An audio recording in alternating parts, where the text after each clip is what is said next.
I'm Elizabeth Warren, Chair of the Congressional Oversight Panel. I'm here to introduce our January Oversight Report entitled Exiting TARP and Unwinding Its Impact on the Financial Markets.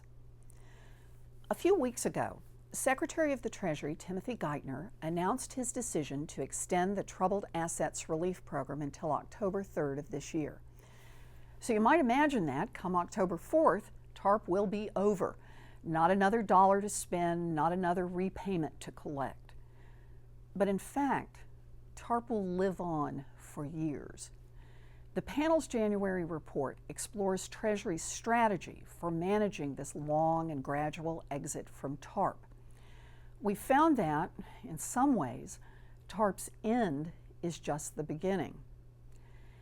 The exit from TARP will come in several stages. First, Treasury's broadest power will expire.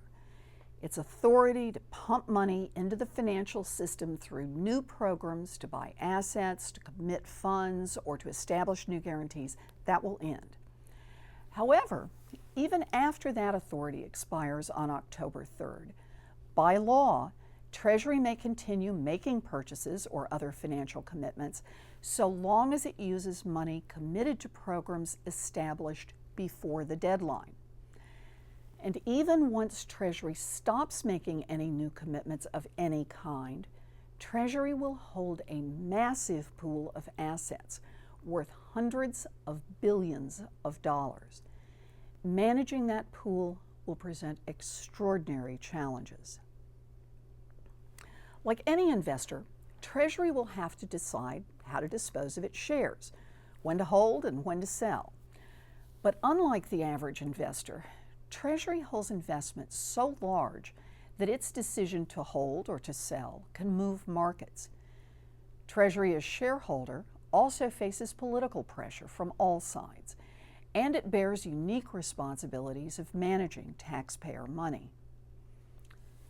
In explaining its investment strategy, Treasury has laid out three principles that guide its actions: maintaining the stability of the financial system, preserving individual financial institutions, and maximizing the return on taxpayers' investment.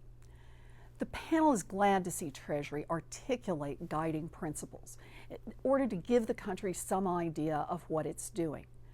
But we are concerned that these principles are so broad that they provide Treasury with the means to justify almost any decision.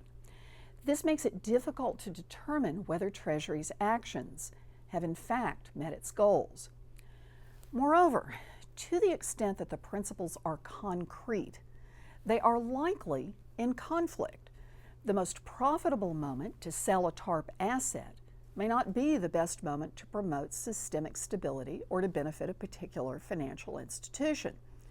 So if Treasury fails to maximize the taxpayer's return, it can simply note that it was trying instead to preserve stability or protect an individual financial institution.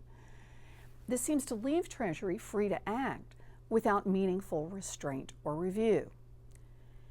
The panel also believes that, as Treasury moves forward with TARP, it must learn from its past mistakes. When Treasury injected hundreds of billions of taxpayer dollars into the big banks in the fall of 2008, the money went out the door with virtually no strings attached and no requirement that the banks disclose how they use the money. As a result, taxpayers cannot know what was done with our dollars. As Treasury embarks on new programs, it must demand far greater disclosure and accountability. Finally, we must consider the most enduring impact of TARP. The government's extraordinary intervention, using hundreds of billions of taxpayer dollars to rescue big banks from their own mistakes, has dramatically changed the marketplace. Even after the money is repaid, the idea that some banks are too big to fail will linger. The belief that the largest banks will always be bailed out distorts prices, forcing smaller banks, those that are not too big to fail, to compete for credit and for investment dollars with those who have implicit government backing. Implicit guarantees also reward excessive risk-taking and ultimately endanger our whole economy. Even after the final TARP program is closed and the last dollar repaid, the implicit guarantee and all the problems it creates will remain. There is broad agreement that we need a new approach to regulating the risks that these largest financial institutions pose to our economy.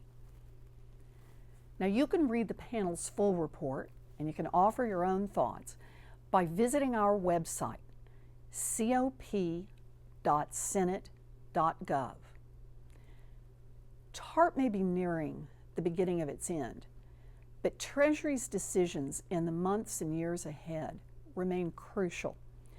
Treasury's choices will determine whether TARP will, in the final accounting, make our financial system more secure or more fragile, whether the risks that infect our financial system are reduced or magnified, and ultimately whether America is more or less likely to suffer another financial meltdown.